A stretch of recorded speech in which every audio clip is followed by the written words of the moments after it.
Yo, assalamu alaikum badi ngoli ngali konton kote ke ngali bismillah kabondi kibaro network na banta babato bifana mutana kana ka chadim mi yalon ko la fandim banko di ngoli orso bawambe political wato le kono andum nga monso mi yalon ko kamol hakilo nyimi ko mol mi yalon ko ko wolle fu moli, and then we feel that ko definitely banko dingolu sometimes they easily fall for sweet words milialon ko mul kafo yalon ko politiko nyaton ko la muyti nyim banko ka ntele denta banko la ntele banko dingol ntele nyanta ka chanyo fe ntele ka nyanta ka nyo kalamtande ko la milialon ko lebe keri bi nga kalamtaro kele interview mu yalon ko leketa kerfatu andum akita fatu tude yaning taliben sudale temo yo mbe laflaka ke diama ko to make little analysis, or to put our little analysis on kuma kawal mili yalon kolle fota je wala kachami yalon koy wala ke bawo banku kolen momo si diamu no le si miralo samano na njang.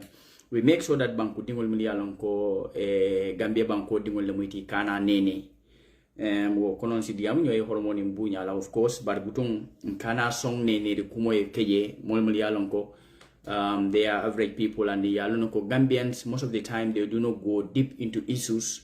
Kakisi siroke kumaka moli yalonko moli olefo. Majority of time people don't have majority of time moli yalonko ka engage wo koto.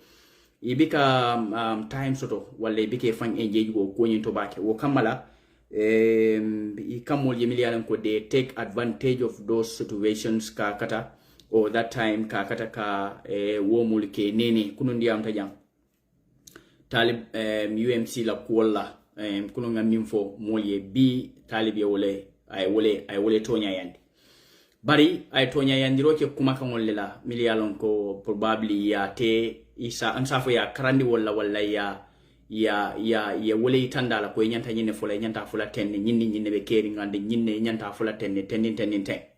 When he came, exactly what he did wole ngamurta kuma kan wol miliyalon ko ya forindi wala la wolle fo. And then I noticed that he had been going over it for quite a while. Yo, but knowing how media works and how things are sometimes done, if Uncle this interview might probably be a made of thing, me alone probably, major time I am not even ready to get myself into that. Anyways, lafta nimbanko dingole kudantang ngole kacha kol mil yalon ko nga hakilo tuje afota kacha mi yalon ko taliben suda ay wole fo kuma kan mil yalon ka wala I do took note of certain of their conversation mi yalon ko te jam fa bala je bar buton nsi kumandim fo je wolen unite as a political party. Mi yalon ko yalo ye confusion o mum foloke wala ngi mansene yandiro ke banko dingol la munem the different, they do not differentiate between Unite Movement for Change as a movement mi yalon ka beloring, and then ye all the right sort of purukata mandiro ke their activities in the Gambia because he registered a wala. We are sure he registered a wala because at a talbia emphasized he registered a wala le. And I itandida ko register ta wolale ke mobo jang the same thing I wole itandi and tabaski sibi jeng wo fana wole itandi ko register ta, right? What happened is we need to know this, and then nga faham ko ntelimul tuta ntele Gambia dingolu ntel fana mu mira lalta and nyanta nga mira lo kem fongol yele su ko defé mul kana nene milialon ko fongol la na fay laftan kan nene wala talib la diamo kono basically I tandiro chile before going into that, let me quickly play this video for people to see. I will say to you what I told the LAC. We are already a party. No, you're not. So go to section 104 of the Elections Act 2025. Okay. Section 104. There's a difference between a party and a registered party. Okay. So section 104. But I do not get the reality between a party and a registered party.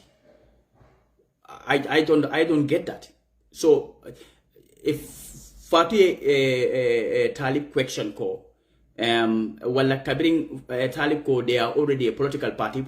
Fatu categorically denied ko or it's not possible. And we all know it's not possible. That is completely impossible. Yaje, IEC leka determine an existing political party in the Gambia and the process level. Every political party you see in the Gambia, atata through a process lela, I requirements le nyininka. What requirements you should go through that. So kodefe, isi submission okay. Ye nyininka kaitol min lebo kaitol nyibo leitandila. So kodefe is make a political party and then you can engage into political activities. Abelari wolenga. Sign in Talib ko, they are already a political party. IEC fintele ye tandiro che ko tele requirement o munke todum fang unite la ko wole nyanta ko wole provide.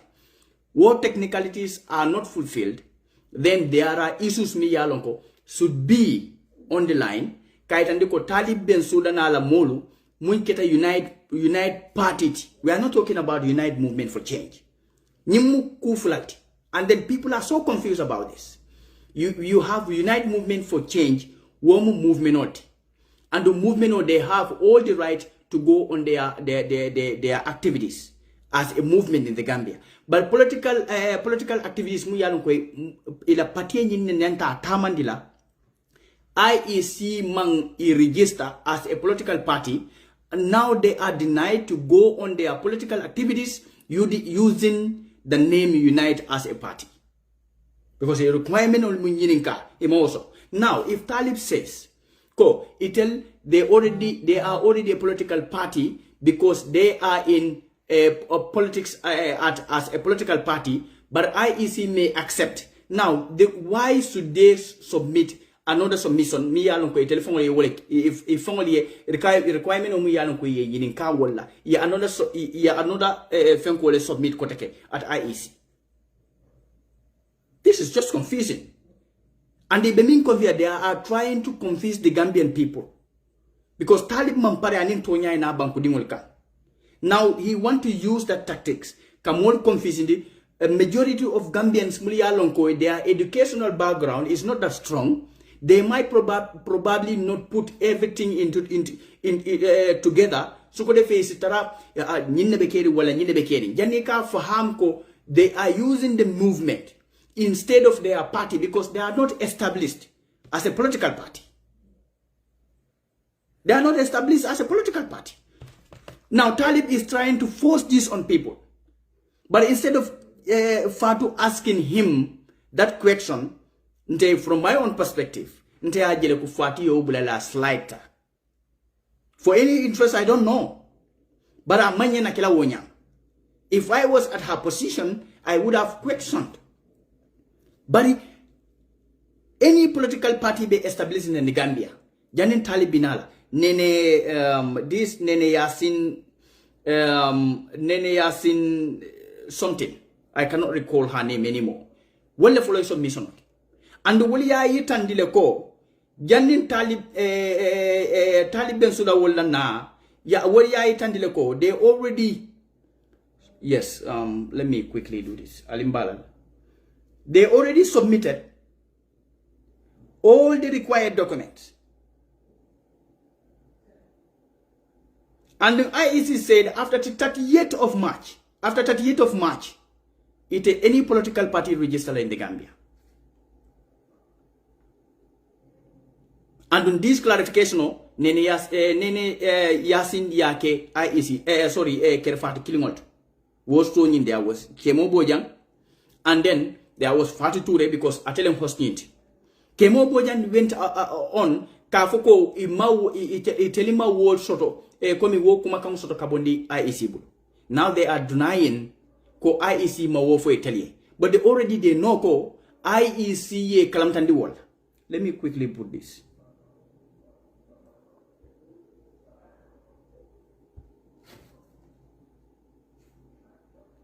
Sorry, quickly. All right. Now the point is, let's put it this way. Nene ya itandile ko after 38th of March. IEC te any political party register in the Gambia. But Talib Nalamulu, they still went on call they will be registered and they will continue to engage on their political activities. But instead of now, the point is, instead of using Unite as a party, Unite Movement for Change, ibe only use Kang, because WO is already a movement, is registered in the Gambia, and they already have their executive members, lafta kokun kela, isa keno nyimbanko kan. Unless and until it is not politicized. Alika talib la kumakangol moide, as a hanya diamu, barabika pareka political dundije directly. Now he is engaging people, but he is doing it indirectly. Continuing with. I will say to you what I told the IEC. We are already a party. No, you're not. So go to section 104 of the Elections Act 2025. Okay. There's a difference between a party and a registered party. Okay. So section 105, Fofulade Dorliwa for registration. But section 105. But instead of saying, okay, why not ask him? What is the difference? If there is a difference between a registered political party and a party, then you should have asked him, what is the difference? Because I tell you how long, he is trying to let Gambians know, then if I was at that position, minimum difference for Gambians, for the benefits of your listeners or of your audience. Says you can have a political party for advocacy, to be part of the political landscape and discourse of your country, to influence how voters vote. But the only thing you cannot do is monologue take candidate to the party. To do that, you have to be a registered party through the Independent Electoral Commission. And for section. I completely deny that. For any political party to engage on political activities in a particular country, you should be registered and considered as a political party to engage on that political activities. Anyanda kila wole nyama. Then anybody else, why not nene fenka woli? They do what Talib is doing. If Talib believe ko Unite Movement for Change, if Talib believe ko Unite Movement for Change, if Talib believe ko Unite Movement for Change, Italy they are already established as a political party. Any other party miyalonko ye submission okay jani tel bakela, then Wolfanang they also have the right to do or to go on their political activities in the Gambia. If that is the privilege that Talib has. So understand? Yeah. One day, we don't like to use the word party, movement like. We think it's vibrant, it's young, and we believe movements they win elections. So once we are registered, we will still be a registered movement. But when you make a party, one day movement. Okay. It's going to be a political movement that will continue. It will never stop. Yeah. Look, this boy is playing with the minds of the Gambians. What is a political party movement? You are either a political party or a movement. Now you should be clear to the Gambians, your stand as a leader. You don't have to confuse Gambians. All that you are doing is to confuse Gambians. Because specifically you are not specific to the Gambians. Are you a political party or are you a movement? Are you operating as a political party or are you operating as a movement? If you are operating as a movement, Gambians should now understand that you have all the right to go on your activities as a movement. But you are denied to engage on political activities as a political party. And the IEC do not deny Talib and his people to engage on political activities as a movement or onto their activities as a movement, but they deny them to engage on political activities as a political party. Because your requirement on they have technicalities fulfill and they should go out about and fulfill the technicalities. Signing Talib wala ila file be laring IEC. And he might and ila ko political party leti. Now he is trying to confuse Gambians, not to be truthful to the Gambians. Kaitandila ko ntelide mbelori nyineto nga submission okele, but IEC denied us. Kaitandina konsi no political party. Now let's put it this way. This boy is playing with the minds of the Gambians, and he is also trying to sympathize with the Gambian voters. Alika nyinkirimbaso mumbejete nyisien nyi wuloni nyimfenkon bebe kedente. All that he is looking for is sympathy from the Gambians. Imagine the government is using IEC to attack or to fight Talib and his movement. The government is using IEC to fight or to attack a Unite Party. Sai modol muliyalon ko de sympathize with him. Dol safono Sidi Njai le yake, wala Mamadou Sabal le yake, wala Kar le yake. Somebody and someone else is behind all this that is happening. All that he is looking for is to hide behind the ordinary Gambians. So, if you have more sympathy, so Taliban mum be kekan abe o tapale abe o kekan. Ya nina na mute mami na moli foi ke la moy dalle la ban fo dol ke la moy kumol la ba fo dol ke la moy singol la ba bar harama dingol nim mobe diamula ngaka la je ko nyinna ko diata nyele wala aka min fo le diata bar ngal la moy kuma ka mu yalan ka ko le fo abe na fala nyaadi len tel min sama si fala bi je. Believe me, movement more than any reforms. Okay. Movement more than bring people along, the masses along. 1965 pro-independence movement. 1994 anti-establishment movement through a coup d'etat, armed revolution. 2016 is an anti-autocratic movement. It's a pro-democracy movement. Pastef, Same Winmi is a pro-democratic movement. Yeah. This is Hungary. Victor Orban. Yeah. One of the politicians that break away 18 months before election, start movement, move in because people wanted to take their country back to Europe. It's a pro-EU movement. Look, this movement thing that is going, that was, emphasized in the interview, is only to make Gambians go. Movement has no difference with a political party. Movement wale, movement wale symbol what a political party. They just want to install this in the mind of the ordinary Gambians. Coming kaitandila ko, imagine Sonko wintale, a winter movement over atina winter. Look, it's a different case. Sonko wintale, atata independent nega. But he was back, the majority that backed him were political parties. Janin Sonko kanana, PDS lebije. Janin PDS kanana, atodum fang, PS lebiye. Wo PS muliyalon ko woliye bankota and they rule Senegal for years.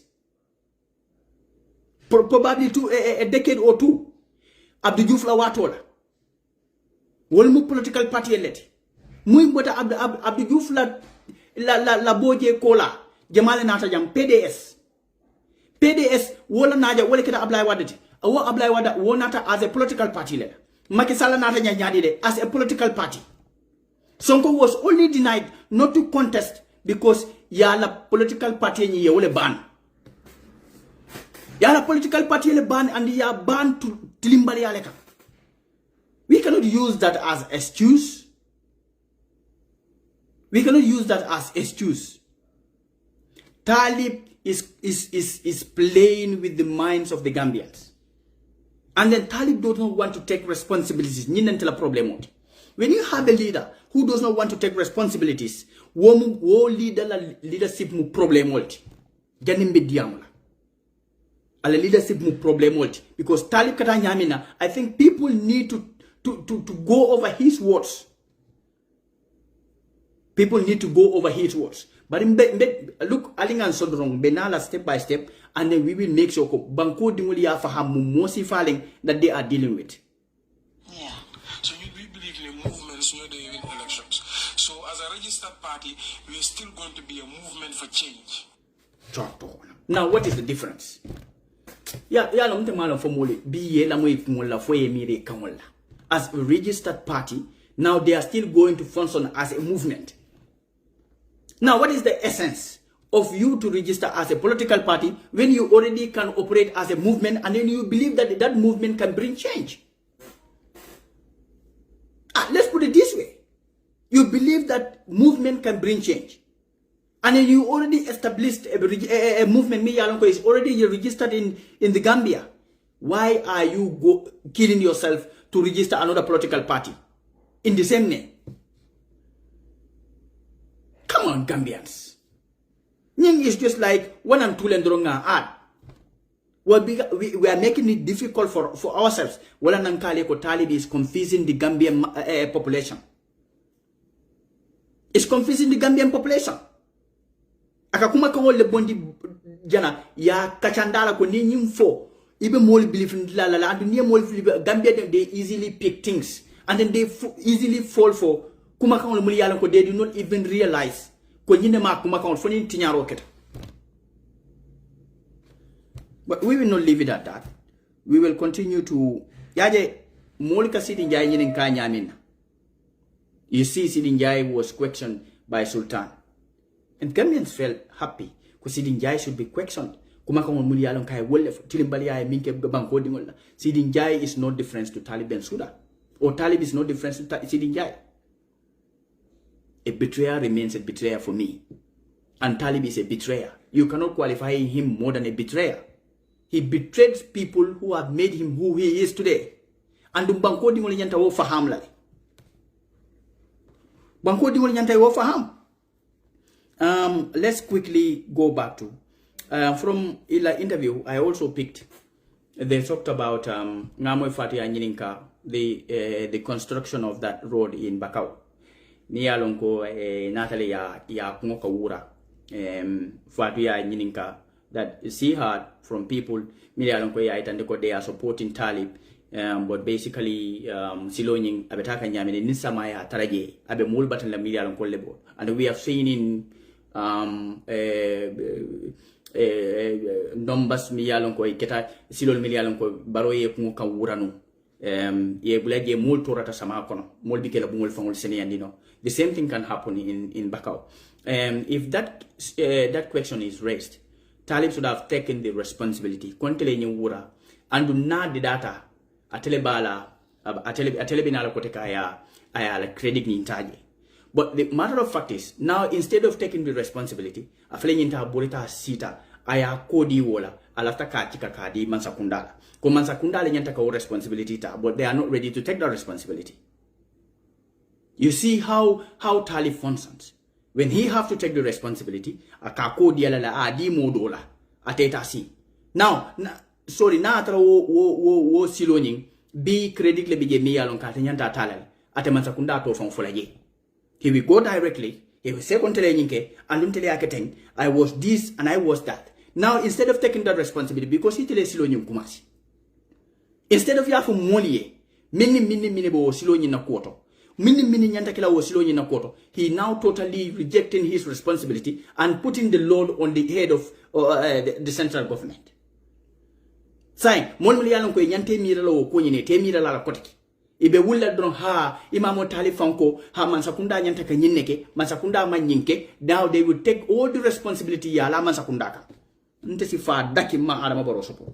Hani isielo kolon tan nete Adama Barrow support la. But Talib fanante tilimbali ya lala Adama Barrow kam moli yalon ko Talib Adama Barrow le fisa tati. Ngandi o kan ntifa daki mo fananki. They are equal to me. In fact, I would have picked Adama Barrow over Talib Bensouda because he's a crook adabi ka tonya fo. Talib le dabi ka tonya fo no. Be the all the people I've spoken with after this interview. Everybody here command ho bandi tonya pay coming for ending wala court. Yara fanyi wuliano. This boy is a liar.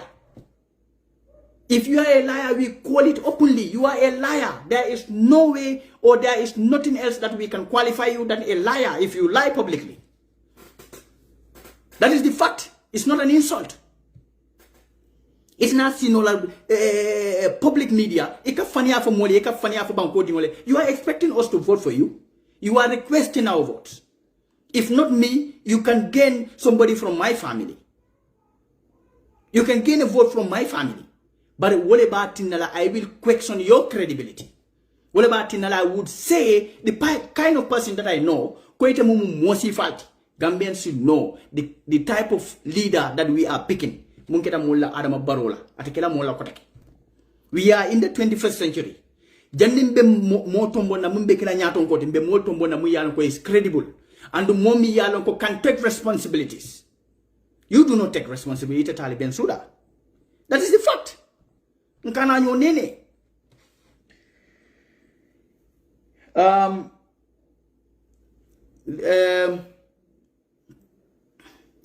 Mama, because I took some notes that I want to get on.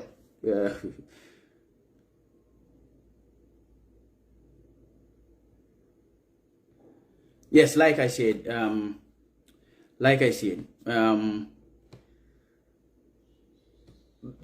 Mantasi Alabaki. And he went on to say, because I have already told people the difference between Unite movement and Unite as a party. Key points in Boltak. And then the other thing is, instead of taking the responsibility, he is putting all the blames on the central government. And they should question Talib. Saying, if you are not able to take that responsibility, why starting that work? Why starting that work? If you cannot finish the work, why starting it? And if the central government is not finishing that work, it will be on your head, and then you will take the responsibility. If there is any blame, better blame the Taliban Suda. We are not going to blame any other leader than you. You should put that in your mind. So it is on your interest. You make sure that you finish that work. If not, people will come out and say, and then you are unable to finish that work. The other thing is, he went on talking about this Sabah Sanjal, his journey to the Gambians, and then he is ready to stand as a party. And then it is obvious that Unite will win. That is his argument. And I found to a point that I could fight to if near Fatu Fangol Sin Walla Londi as a candidate, Fatu be win. Now, what makes him believe that is he is still playing with the minds of the Gambian, because I will politically I will allow. You can lie to people, you can convince people, you can tell people whatever that you want, unless and until coming when you are doing politics, you can lie to the people, and then whatever that coming then you can do what you want. Now he is trying to make people believe Unite is the biggest political party in the Gambia. A political party that is not even established yet. You have a movement. You are operating as a movement. Talib, Talib la all the meetings. Talib I meeting all mul beke as a leader on the Unite movement for change the umbrella kono. Ikake one town hall kono. Ifongol la biro nyinto ikake wallet. If Unite is the biggest political party, existing political party currently in the Gambia, if Unite is the fastest growing political party or movement in the Gambia, by now, ngamilon Talib Ben Sudala quote, ngamilon ala mola quote. I have the audio here. Billahi wallahi wa talai ning ala ning kilate. Ibrahim Adibale be diam kanje. Billahi wallahi talai. Anim be diam ka wala atina mahani ka audio nyimplay. Ako wo mariye ko ibota ni Ibrahima ni moya ba fula fonka tonyal fonka fanyal ako sign ibota United Democratic Party tata Unite law ako Unite law le but ye ni expect to their expectation is not yet fulfilled. Ibrahima danka wolfo billahi wallahi wa taala ako to their expectation is not yet fulfilled. Now what they want is they want to proceed to September. Before September, they will be the biggest political party in the Gambia. Now, Ibrahim, they should be given a time to September for people to notice how big they are. Because right now, if they call for a rally, probably to their expectation might not be fulfilled. This is what they said. Ibrahim talib dia amta Ibrahima mun nak kuma kan wala bi Ibrahima dala kuma kan on kawal fali but anim mun be conversation o kono wala yati ndam man hanika audio ni play woda malen silandi pour ka play but talib knows that ko aka kuma o kon mun be fu banko di ngola be mu faniati you know you can only realize that ala kumo kono ako kabila kata sabar over 40 stops yo wala ke silo kam over 40 stops kabondi fara fenye kata saba that is you don't have more than 10 villages in that end kabondi fara fenye kata saba you can count them, it's not more than 10, it's not even 10 ngamiti no mu aten saba is more than 7 to 8 nta pamane kundimu nata the UDP like ikata nationwide tola, that's what I mean. But not run from as not bank nga finti nga ta nga mung atenge is halaba. So no lalo ne kendek. Now din talib ko wosilo kang ye stop yellow over 40. Yala kamine samana. He is now comparing himself. I'm trying to put you into his mind. I want Gambians to read what Talib was saying. He is trying to compare himself to Alhaji Hussein. Talib knows ko na finti ning Alhaji Hussein fintita bara. Akata nation wa tola. Molika loy silo lekam. Ko yite kola mamoje andi kola mampare ka moke mansate nyimbango kan mu yalon kasi nyimbango sambano. Ay wo jele ke bali fintite diamuta. Merol fintite diamuta. Mo finkiri ngol fintite diamuta. Mol mbesiri puspusol ko ne ke puspus bulo ko yena mol mul yalon ko bika dulaje ka wol fangol bulo mutaye sambana. He took reference from that. Kaytandi mo lawa man bena pasa koku dude gis mune president bila buga gis. Kan moy president moy Talib Bensouda non. Mune legi ñu isi koku mu ñaanal ko. Ne ko yo Talib yo ya don president. He is trying to convince Gambians ne man dama don president. Le lo ñooñu nga xamne gomuñ dara nak ñooñu nga xamne they are still sitting on the fence diko xol ndax dina ko make wala diko mëna make ñooñu jump on him because mom moy fum nekk ni instead of mom nit yi jaay ko mom ci bopam moy jaay bopam Talib le ba fa ngo wafika because I minje no munga ke UDP wo ku kinu wala ba hakilo ko na be wala fo kam moli. In reality, if Talib can come on public media bragging about things that happen that occurred on his way, there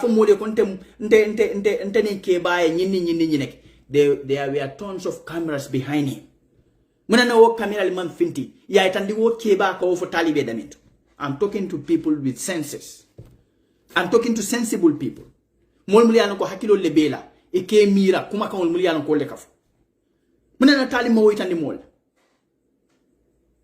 If he is that serious about statement of me yalon ko ke bay wolef ba gor gi gena na mom du de gut sax you know wala du de gis mu laajte ma bu ma laajte mu ne president Talib la buga president bi la buga gis man dama mo dafa wone sa president bi la bu ñe mu ne yow pa all that are propagandas dañ buga gomlo Gambien si ne Talib dafa nekk president by force. Now they want to create this atmosphere. Ñep daw ci mom ne Talib dafa nekk president because Talib mo wara nekk president parce que Talib moy jaay bopam ne president, he is presidential.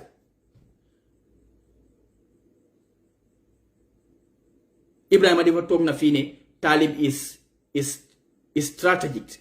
Mom Talib dafa xol lu mo defé lu mo jëfé ben affaire. Ibrahima di balew nin Ibrahima mo fo Talib ya be mina folay. Ibrahima dafa xam lu mo liggé. Ibrahima knows what he is doing. He is intelligent. He knows the country. He can nangam. That is what we expect that you are going to say about Ibrahima. There is nothing else that you can say. Now the point is, if you are that strategic, you were in the United Democratic Party as organizing secretary. We went into election with President Adama Barrow. Talib, we lost even in your area. Even in KMC, United Democratic Party, dafa lose massively. You su fekkene yow da nga am that political influence. te yow dang day mëna doxal sa xel ci politics UDP mëno la lose fep bem des fofu as the head of organizing secretary as an existing political party wala ñun nak ñu bañon la ligéyal imam pare ka do ko ken UDP you denied yourself working for UDP talib yow yaay bandi jemeñam du wax dega talib ben sula da bi ka toña fa fenkat la lolu man mako wax du dé wax dega de fenkat bu reuy la fenkat bu mag la lu mo wax non yeb he is comparing himself with Alhaji Ousainou Darboe ngeen dé wax ne you know guy dañ ko dé wax ne mom mun na nek president he is presidential guy yaakar nañ ko mu dem he made up that story by himself we would have believed that so yo li nga fexé be ñu woné sa crowd because he also said in his statement ne mom gomun ne mom munon na pull out that crowd in Saba Sanjal motax man la yo xamulo dara ci politique tal motax man la yo xamulo dara ci politique gi nga Saba Sanjal su man mi suma jëlo ñenti moto wala juroom moto ma dawal ñu wax yeb duñ ko wax talib yo wax yeb duñ ko wax yo xamulo tous ci politics xamoo dara te gis nga Gambien ni dina la jangal te fuñ lay gëna jangal politique moy Saba Sanjal li dama bëgg nga bind ko laaj ko Maymuna Gueye bu nga liggéeyal laaj ko waru nga ko laaj so ko laajte won mom dina la xamal lan mo xew in reality lan mo ko dal in Saba Sanjal mom di su la bëggee wax mom dina la wax gis nga ñooñu nga jël fofu di yuuxu fofu non naan la talib ni gomuñ dara ci yow topatowuñ la sax gis nga moment bobu nga jógee fofu ñooñu fàtte nañ la lolu man mala ko bëgg wax ni nga dégg ko you cannot play with our minds you don't want to take responsibilities yow da nga foog ne yow talib yow mun nga ñëw rek nga wax ñu lu la ne after nga dem you know this United Movement for Change issue da nga jël Gambian si nga tok suñ bopay that should not happen and that is not going to happen and we are not letting it happen du musa am te duñ bay mu am du musa am lol bu ko sa xalaat talib sorry okay sorry about that sorry about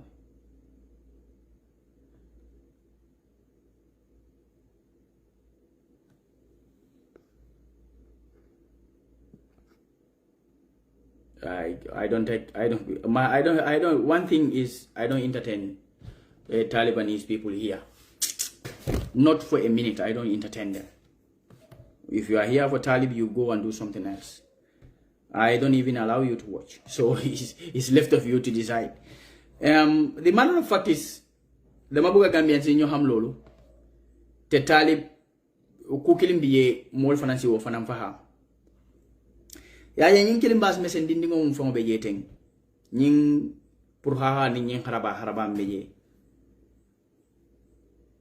Taliban distributional.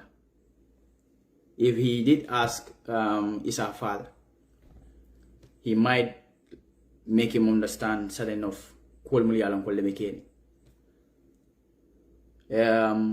Talib is distributing vehicles. Abe motorcycle distribute kanne. Abe some cars distribute kanne. Aya fo mole jamale malafi korola. Let me tell you, there are even people from United Democratic Party that will run to him. Yeta ya la domande mo busa bule na isi yela moso njamburo muta. If you want to buy Gambians, they will eat your money and you will not be able to buy them. Because Talib Fuma Funeka, am nañ halis te halis du problem. You want to show Gambians ne yow da nga am halis. Te yow sa politique halis nga ko defé. Dinañ lekka sa halis te Gambien ni duñ la votal. Su fekkee ne da nga dem ci ballot box bi. Li waxon na la ko dina la ko waat. Additionally, Talib Bensouda na nga xamne ya Issa mbat nga ñum fo man nga ñum fo man nga kawala man nga ñum fo man nga kawala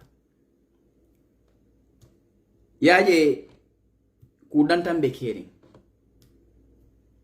mol si wolon andum be diam kam banko di ngolle ni moye sang let's put it this way nga sandiro boniye ni be moye do ko la damma akejo karfala ni bay do ko damma la akejo karfala ayebula min ikoleke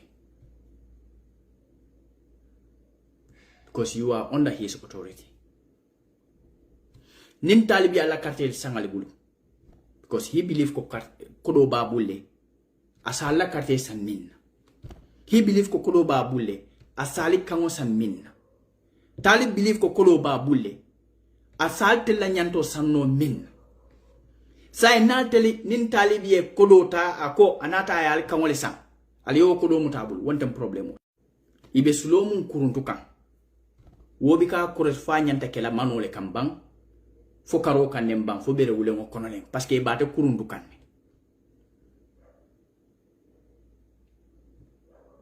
nin talib man idea soto abe min fula banku dingoli okay sorry no connection all tada no but I'm back nin talib tada fo ako kodo babulu wo kodo nyinga be wole use kan against Gambians he atela a political ideology ala mira loto politiko kono asimune ke no banko dingoli ni banko diala ndene man si fonga moy talibe tara diamula aya fo I am even afele nyindi mbe idea di kan alfa ndene man tara sidi nga moy talib ka fo mole ko nali banko dinna mbe nyinni kelali nene ma moy talib la mole tara sidi ya fo mole ko nali banko dinna mbe nyinni kelali all that they talk about all that they emphasize wolen ka fo mole ko nga nyinne be mbulu na fulola karola nka nyinne di na fulola karola su ko defé ci banku dingol ne no wala ye sang because he believed ko banku dingol konko le bela and he believe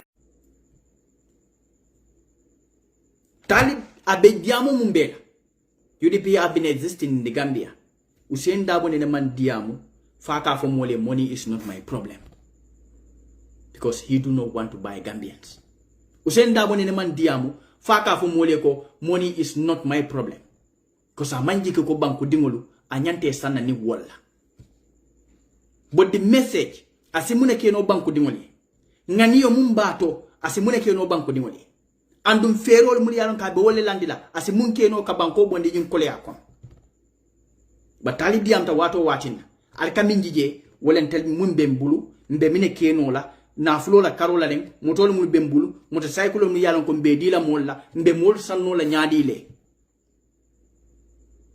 yalon at the end of the day mune beta kela abe kela political enslavement ibe labanna mulle joyi andila politiko kono e lafta min nambe wole kela iman la fi min nen takela instead of Talib be working for Gambians ala man betan kala wala ka ke president now what he will do welen ate Gambian so lebe borla ka te satisfy nyaton ko kurungo ka ci wala nyam andon ni nyaton ko ye sang aka ci wala nyam janite do ko ka janate do ko ke because atela siyo ko ne carte file pour ay do ko ke bar momu yele carte say bulo ko no dum fo kan wala be bul mum batini nyanta wo londila wo kan ka fay ko nyinne atina nyeketen parce que nyanta nyinne kala wala nyanta nyinne kala nyinne atina nyeketen nyinata is very dangerous for somebody to buy your voice in politics ku ko lembale ka moso aye ka sang politiko kono ku ko lemba mom hakilo bale manya na sonna wala konko ye fa wala fisa ye kan sebulu you see a lot of people are suffering today because Adama Barrow ye kan sang you see a lot of people are desperately working after Adama running after him Fatou Babaro be nenna abe doyala abe kajafila abe kuma kan fole mi yalon ko halamadi yato fa ni halamadi yala nyanto manta but they are still running after Barrow and Fatou Ba because they are choiceless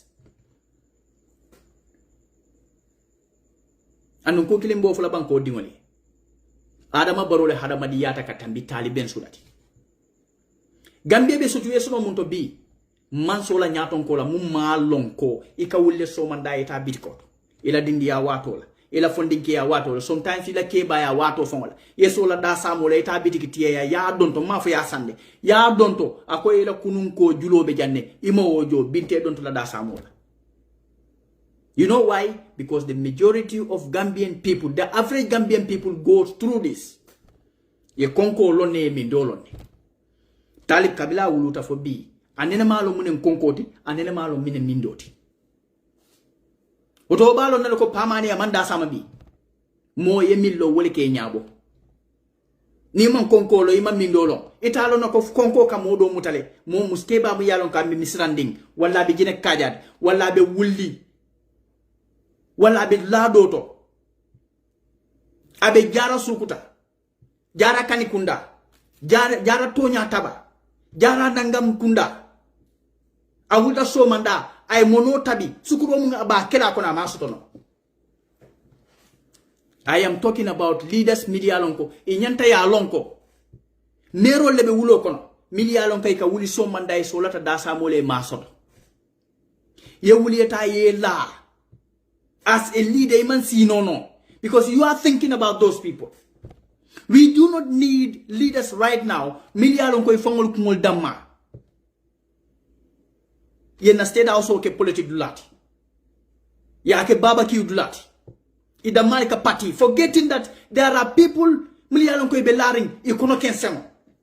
Ntelebe nyine foka. And you can't tell jamaje nkatale diamula. Hani jututa nas kenon fanan kono kensemo bikalla. Bandin tel kono kense ngol yella lo malla alon ko badi ngol bembulle mul yalon ko kono kense ngol kela ngalo ne munem fuare yati mbota saate min to yalon ne konte yalon ne ko munem fuare yati ngalo ne ko dindingo kelale yele kono kense ngol billahi wallahi tallahi hani malla fila wulla subay ka wulle yalo mun ke wulindi konko wole ke wulindi. This is why I know ko hala madingo ka ngaybele andum konko kamo ngaybendi. Talib malo muning konkoti. Talib do not have respect for people. The only respect that he have wole momi yalon ko wole bala atela desire fulfill. Nya Talib la alfal da malebe UDP. The only person he cares kabra be UDP wole Alaji Usenti. The rest alama adukara la hako bwene, they are all bullshit. Nakke bal jele mi ko kabin Talib Bensouda be head of organizing secretary yala in UDP kodo ning activities ning strategy ning fenkola kabin be foko Ibrahima Diba Kay wole long alfali katara je mi ko ke nyanta katara itel nyanta katara UDP la VIP le kon Talib Bensouda la leadership ko ikela bungol mul fankono billahi wallahi taala hani wulo dundi jate la laji nsedol bijam media lon ko ye wo witness le ke bali so manda juno e ka complain Talib la kola e ka complain mol la kola media lon ko they don't take care of them ye mul be la ko complain they are all out of UDP today. Muni atinna funding kele kata politiko kono e nyaabi katala lodin fenka namanke telefongol la nafa dammaleti muni atinna ndelika egoist muni atnan kamera ko naman kentel ko molta manya na kala moti Talib nyindi amu mum bebe kering nteli ala kumo fayin na kumo fo wallahi kumo fayin kam bala kumol fo la jang is only because a man fenji naman ka fango dam mala na falti na tare ko Cairo len UDP ita political party so la nyim banko kam mumbe Cairo di la nyim banko di wala katambiri UDP na tare ko tili wala ita political party so la nyim banko kam mumbe tili na katambiri UDP la fo banko dingol la nyato tale te political party so la nyim banko kan munsi wo sambano na katambi United Democratic Party and Talib benu wolto ayen tele tarajen tele ya welcome nga do ko kae nga moli convince in on social media nga kilo ke moli yen nga moli den Talib la kola dindi meram nga wobe ka tel la kola nga ke meyoti nga bula nyabo moli kon nen Talib ko amam fenje banko la ko ay woda maliki je UDP ma wodi no Talib Bensouda naka buta UDP ay molu ci kay samba ay molu samba fango dam mala na fale kan anda kana fulo mun dila ka bondi mo dolle bulu aya dila ana mi sunya United Democratic Party nde pamani ntele yafo Talib jubut te fenkat la lolu man mako wax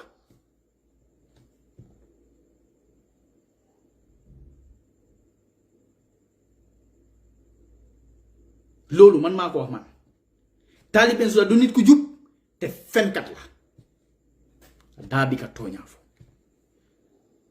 barali mo la alfal taliye ke selen downti you build your name on banko dingol la alfal ali ke alfal taliye doya nyim banko ka Talib kana see in the middle of the Gambian people akata media ta ka pare ka fania fo mole tala lori ka bulo ko say ko tonya itele ka tonya fo andum be alon ka kamin fo mole abe fania le foka.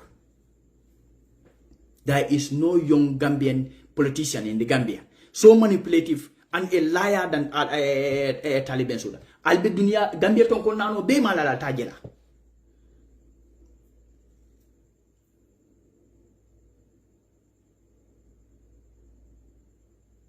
Talib man fenke UDP le a bekai. But you left Gambians in this situation for your own personal interest. Ye funding ke kendo bela dunia tinyebulu. Ye molmuli yalon ko de look Talibe minti nya modoli ye janni ba realize la ko Talibe nyinne tinye nga futa dandulato. People are still molbe je they are still tolerating certain issues. Halala bula wonyama nyinne yatin. Balungo besile ye ba fola ko ninga hada ino ngalla moy pamane kamin fo.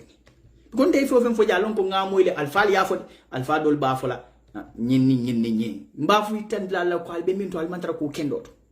And a lot of people are there mingling with Talib Bensouda going and coming ali ko mol malong. People knows it and they are so disappointed in you people. I would say it openly. We are disappointed too. Hey, nyimbang telephone kel mandadu nyi. Andong sorry, bide na internet o malo mo andong adiamo siat. But in funding ke kilinta funding ke le nyanta ka nyimbang ko samba. But funding ke be is just unpleasant that ko. Mfangul kungul da man kola mantra fenjeka. Alinga katanga bankoji. Alinka kala political use to make names pour ngam fandam damande da. Ngo diamo siata mansia diamo kita nyawonya kodol bi jen kan dale lawo kan nyala kan ngan kangol la kan ngan fengo be la kan andu mampare kafo andu wolem tonyati mi yalo ngonte fo man hani ngasi ja ngafo ba woda mali atine man Ousainou Darboe ke president nyimbanko ka because ite mo tilinding kilin sambala nyimbanko ka mu yalo ko ba fola ko alhaji Ousainou man tidi katambi wo maliti.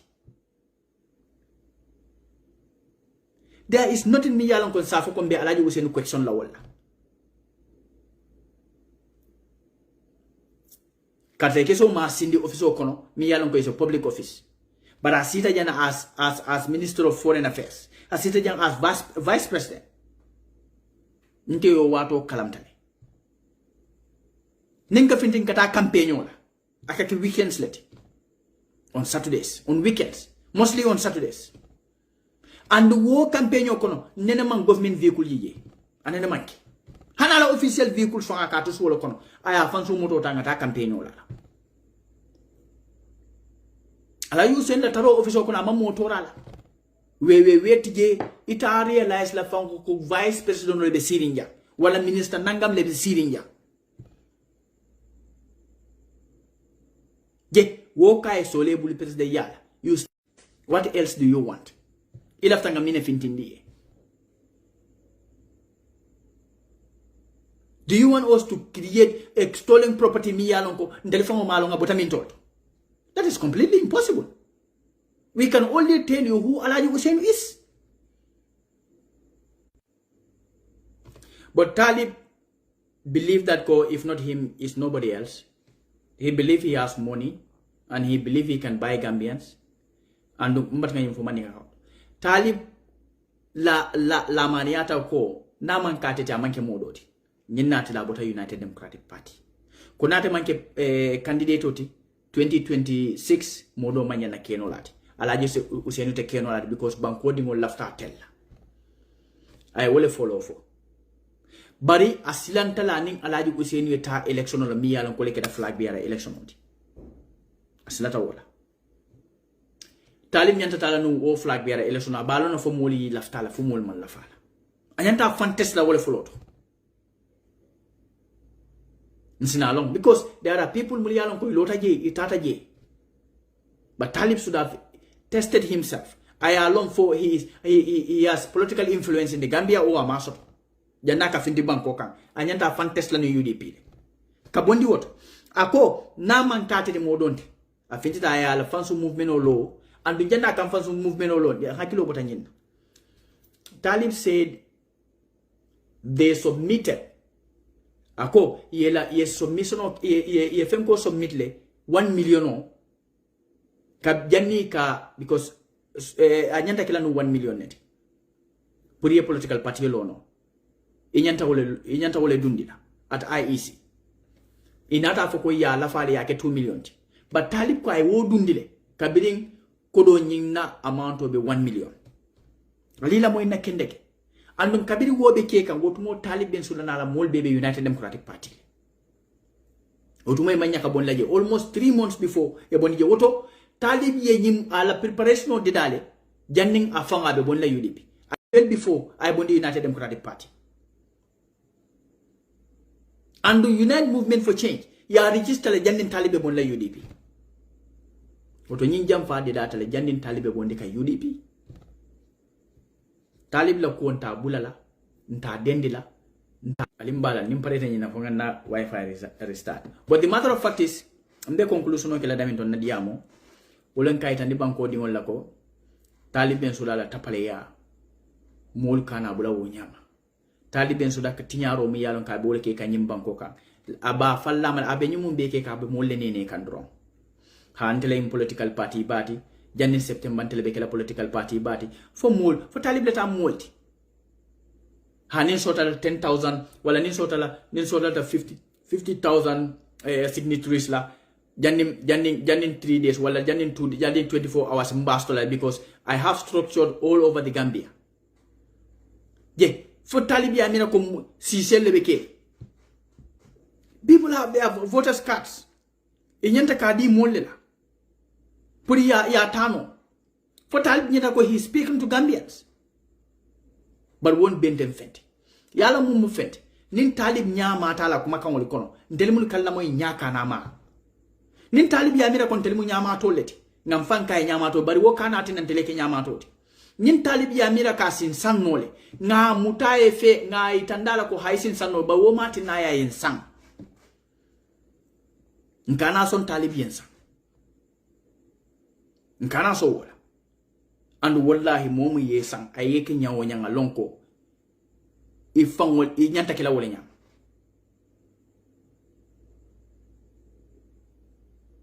niye momu ibe kuruntu momu be sabaka ibe kuruntu ka bulo kon yu amankete la aman atakele la decision odi fa be kuruntu la manole kan fo ibe tara tapele kan fo ibe tara karole kan fa be kuruntu la atolum fang be gule ngole kon wotani nga hakilotu bake mbe na karte di la minna alin kana son Adama Barrow e minke mola modo ina ya ke mola Talib I would support Adama over Talib Bensouda because nyem mo fulul be lon nyanan nkamim fo janni mol fongol yalon ala man be tankala ala kana o ke gambe di mol ngani kono wala son no mol kono ka carte fay Adama Talib Bensouda fay si state house ba wotul mol fongol balu no wotu mol bana yara fang pa mane ka mol kalam tan ni nyinnela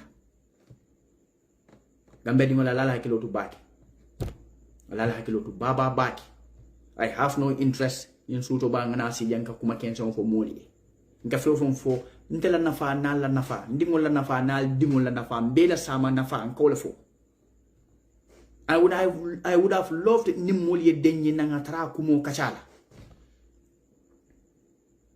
but there are realities mi yalon ko we cannot turn our backs on. There are realities mi yalon ko na finti tan tedia faham nyanta nga banko dingol fahamundala because banko kuo nim banko bere dentala. What we will not allow little kids to come here and play with the minds of the Gambian people. Talib do not take responsibility, and then you are not expecting him. Aliyake leader ta responsibility ta. na fulo mbe su nyata talib la account ko no en KMC nkal fangol ya faham le ko do dun tajele bara ma dun taje nyamen in his own account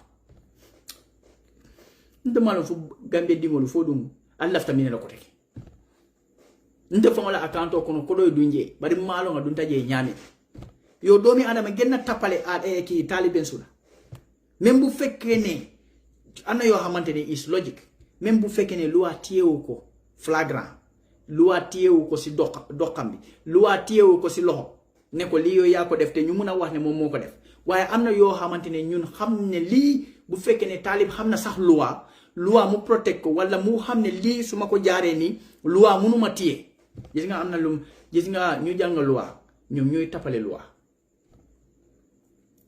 mulie loi karan wolle ka loi tapale ya andum talib hana ma loi karan bari ka karan loi la wota alon ko nyinni mbakela sama loi la karola nsi jenke no te buloto bari wo mati na sunyaro mi yalon ka it's very serious ye account mume ya chika e kodo ketela account kon bari ko e malo jamale kodo kela account kon andi manni karo ke jamale kodo kela account kon alko on ten tapaleyat bar because talib imang jolol tayas ya bulos ko imu sumoleti alkal man almal hani saying almal lako aka sunyaro le wala sunyaro ke banko di ngola nafulo ani sumbali dunia kono ibika sonko sumole muti li duñ ko baye non de talib ñun ak yow tank mbaga benyu aga 2026 lii de man ñeme naa koo wax gis nga yéen taalib lu ma wax ni moom si boppam gomu ko de gomu si dara tous gomu ko si gis nga fenkat moom mooy gom moo si boppam balaa moo fen rek mu gom ne lii maa ñëw fen ni nit dinañ yaakaar ne damaa wax dëgga mu soog a fen mu soog a ñëw fen tey loolu la def taalib knows that ne moom Unite Movement for Change or either Unite Party nekkuñ ci tus luñ foogoon ak li am du benn gis nga gannaaw élect sax ma wax leen lii gannaaw élect bu fekkee taalib dafa oote bu fa zone àdduna bi yëpp wàcca foofu gis nga taalib moo wax la benn affaire gis nga Issa Faal moom ak gaayam yi xam nga fu ñu mujjee kii nakatulaati police station si affaire yi sound system xam nga yow fooy mujjee sa gaay xam nga fan ngay mujjee ak sa gaay